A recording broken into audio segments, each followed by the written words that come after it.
We're here. Ayan, ready na. Dito na kami sa beach. Oh, may tao. Ready na. Ito, wow. Ito talaga na yung bahay namin.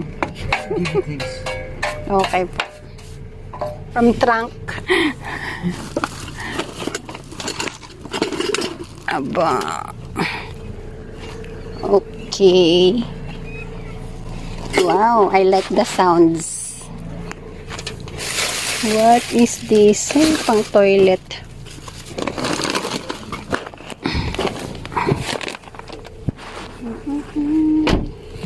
Ah, wow, wow. Ha? I'm gonna show you back. Okay po. Hello everyone. Kamusta naman kayo dyan? Kamusta ang sitwasyon ng lahat-lahat? Well, so far, we are all good. Nothing to worry about. So, ito na nga, isi-share ko yung aming experience nung last weekend camping. Ito ay talagang in-upgrade na ng partner ko yung kanyang caravan. Akala ko fridge, freezer, yung pala, mga storage siya na mga gamit para hindi daw makalat. We'll take it out? That's rich. Ay. Nice. Okay. Will you take it out? Or it is just like that? You can keep it like that there.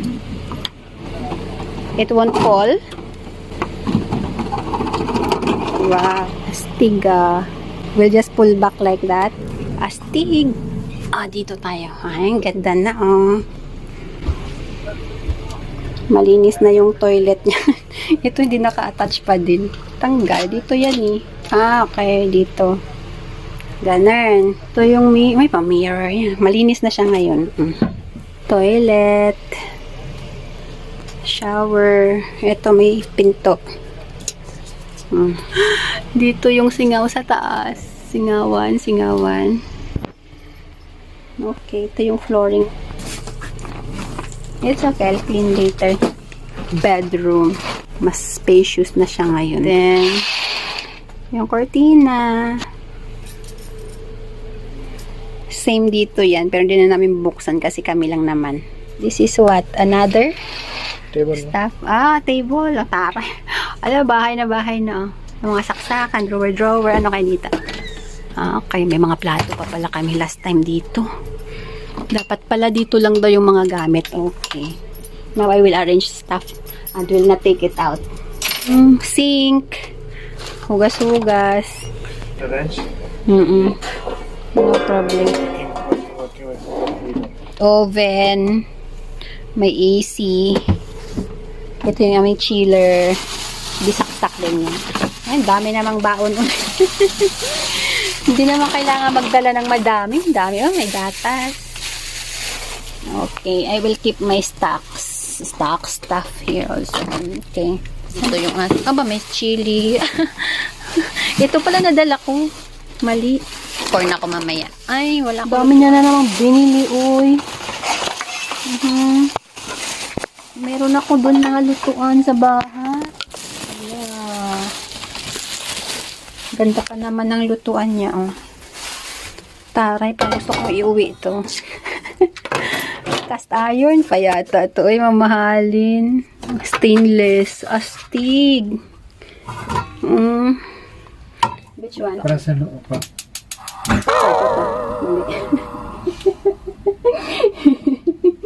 Mali. Okay. Ay, pata. Why like that?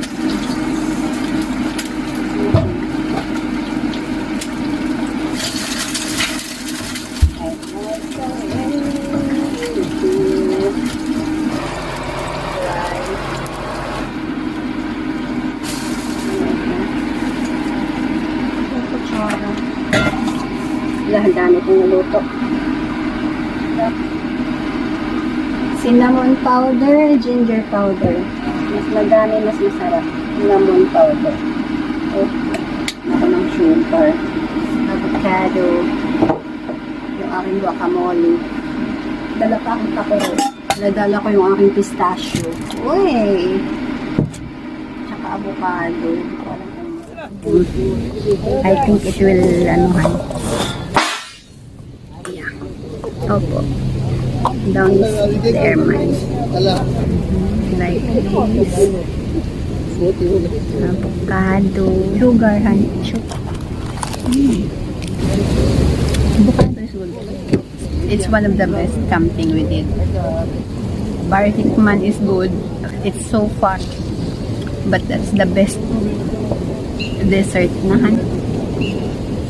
Must have half today. Narinig niyo po ba yung ibon na tumutunog? Sabi ko sa partner ko, yung ibon na yan, talagang every time kapag ka naririnig ko yan, kahit na nagdidilig ako ng garden ko dito, it reminds me of my parang memories with my kuya sa brother ko kapag nag-iilaw or manulo yung term sa amin sa lake, lupo-lupo pa yung tawag doon sa lake na yon. Ngayon wala na yata, hindi ko sure kung meron pa ba kasi alam ko tinambakan na yung ginawang airport. Sabi ko pagka pumupunta kami doon, yan yung mga ibon na naririnig ko while nanguhuli kami ng mga isda, yung tilapia nga, kung ano man ang makuha dun sa lake na yon. And also, kapag pumupunta ako sa dagat, sabi ko yung experience ko talaga before ako pumunta ng Manila noon, naalala ko, kasi nga separate na yung parents ko by that time. From school, uuwi ako after ng klase. And then, pagka low tide yan, babalik ako doon kasama makikisama, sasama ako sa kapitbahay ko. Para may pang-ulam kami ng nanay. Sabi ko, 3 consecutive nights yan minsan. At ang school na yun, yung distance like almost 2 hours siguro. Di ko lang ma-estimate ng bonggang-bongga. Pero parang ang feeling ko is 2 hours and 1.5. Depende sa lakad mo. Ganun na lang siguro. Kasi by that time talaga, parang walang source of yung mga sakay-sakay, transportation, ganun. Talagang mano-mano lakad yun. So, could you imagine, from school, uwi ako ng bahay and then babalik na naman din uuwi. So, parang 4 times vice versa. Kumusta naman yung pasok pa sa morning, diba? Pero hindi ko talaga alintana yung pagod before. Talagang ang lakas pa ng energy level. Sabi ko, sa 3 consecutive nights na yan, na mag-iilaw kami, by that time, sabi ko, yung gamit pa namin is, yung di-pump, di-bomba, sabi niya, akala niya gasera, sabi ko, hindi malaki, yung ginagamitan ng parang cotton bulb, anong tawag doon? Nakalimutan ko na. Hindi ko maalala. Sabi ko, basta may gas. And then, nakuha naman what I meant to say. And then, sabi ko, yun lang gamit. Tapos, pag naubusan ng gas, talagang mamamatay na. So, yun. Pero, awa ng Diyos. Sabi ko, ngayon naman, ay level up na, upgraded na yung mga nag-iilaw. Gamit na yung mga flashlight.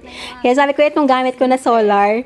Sabi ko, gusto ko mag-uwi niyan. Kasi talagang super bright. Ang laki ng area na masasakop ng liwanag talaga. Ang ganda ng ilaw. Talagang kitang-kita yung mga shells, kung ano man ang gusto mong makuha sa dagat. Nag-enjoy ako dito sa aking panghuhuli pala, ng mga crabs. Yung partner ko dyan, he's just lying on the seashore.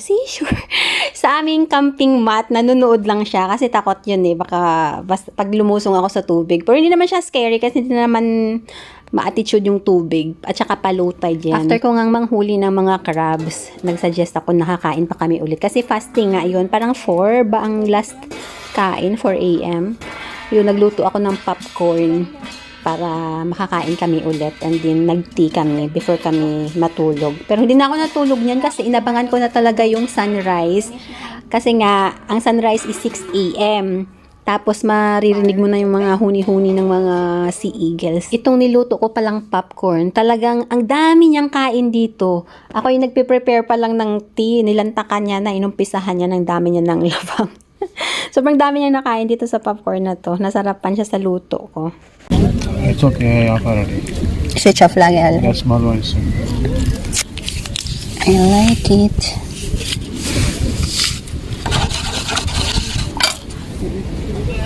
Yeah, this is so good.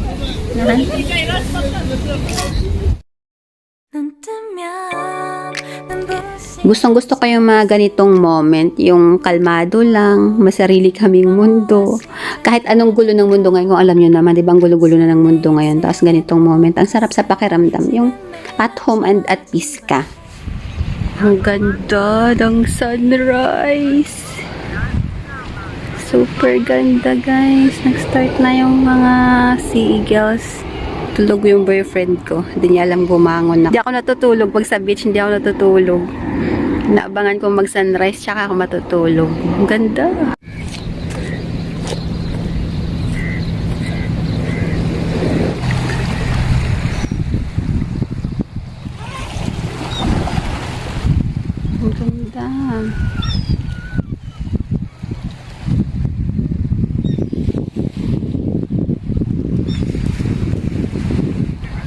Yan yung alarm dito.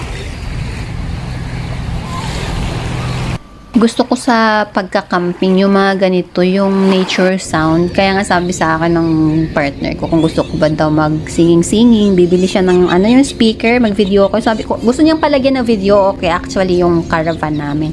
Eh, sabi ko, gusto ko nature, talagang nature sound. Ayoko ng mga music. Mag-disco ka na lang kung gusto mo ng loud music, di ba? Nasa loob na ako nito ng caravan, tapos napansin ko itong service ng mga baladiya. Baladiya ba? Yung mga cleaners, talagang ang aga nilang naglilinis. Ewan mo ba kasi yung iba mga irresponsible, ang daming mga garbage bin. Nakita nyo yan, yung mga basurahan. As inilapit na sa kanila yan, pero hindi pa rin natatapon ng maayos yung mga basura, yung mga barbecue stick, ganun. Then sa kabilang side ng window, nasilip ko naman ito. Akala ko mga kabayan, Myanmar pala yata itong mga. At ito na nga yung luto ko dun sa mga nahuli kong crabs. Talagang naubos ko to. One time lang ang lafang ko niya, ng sarap.